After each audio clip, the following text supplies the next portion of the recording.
नमस्कार मंडळी, आज होतं गौरी आगमन. ज्येष्ठ गौरीचं आगमन होतं रविवारच्या दिवशी. त्या दिवशीचा हा ब्लॉग आहे. आम्ही मस्त खूप सुंदर सुंदर गौरी सजवल्या होत्या. तुम्ही शॉर्ट्समध्ये बघितल्याच असतील. लॉंग व्हिडिओ लवकरच येईल. तुम्ही तुमच्या गौराई सजवल्या का आणि तुमच्याकडे कशा पद्धतीने बसवतात? आमच्याकडे 2 गौराई असतात आणि त्या अशा स्टँडवर बसवतो आम्ही.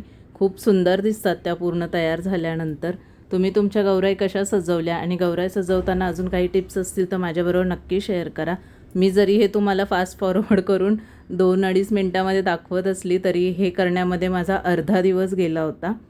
कारण कितीही प्रॅक्टिस असली तरी ते जोपर्यंत मनासारखं छान वाटत नाही तोपर्यंत आपण ते व्यवस्थित करतच राहतो.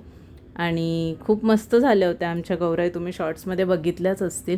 मला कमेंट करून नक्की सांगा गौराई कशी दिसते आमची. आणि मी आणि माझ्या जाऊबाई तयारीला लागलो होतो. हे स्टँड असतं, ह्याच्यावरती साडी फोल्ड करून आधी राऊंड करून घेतो. खूप सोप्या पद्धतीनेच बसवतो आम्ही आणि साध्याच असतात पण खूप सुंदर दिसतात गौराई सजल्यानंतर.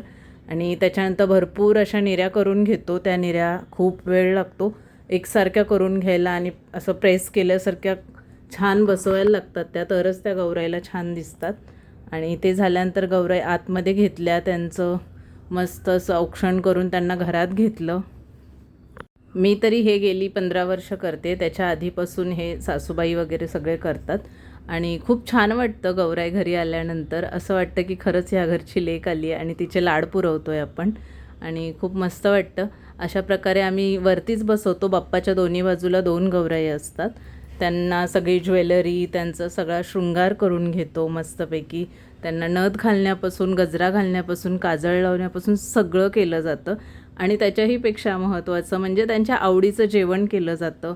पहिल्या दिवशी भाजी भाकरी, नंतर दही धपाटे, नंतर पुरणपोळ्या असं छान छान बनवून त्यांना जेवू घातलं जातं. आमच्या सातारा साईडची पद्धत आहे. तुमच्याकडे कशा पद्धतीने केलं जातं हे पण मला कमेंट करून सांगा आणि मी अजून काय केलं पाहिजे हे पण मला सुचवा.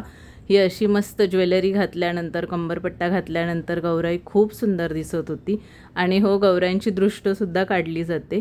कारण आजकाल तर इतक्या छान छान गौराई येतात आणि बाजारामध्ये गेल्यानंतर लालबागला तर इतक्या सुंदर सुंदर गौराई आलेल्या असतात. पण काही म्हणा, हा सणच खूप मस्त आहे. आधी बाप्पा येतात आणि त्यांच्या पाठोपाठ त्यांच्या गौराई पण येतात. खूप सुंदर वाटतं. घर अगदी गजबजून जातं. तुम्हाला आमच्या गौराई आणि बाप्पा कसे वाटले हे कमेंट करून नक्की सांगा. आणि हो, जर ब्लॉग बघताय तर प्लीज चॅनलला सबस्क्राईब करा. चला तर मग भेटूयात नेक्स्ट ब्लॉगमध्ये. बाय.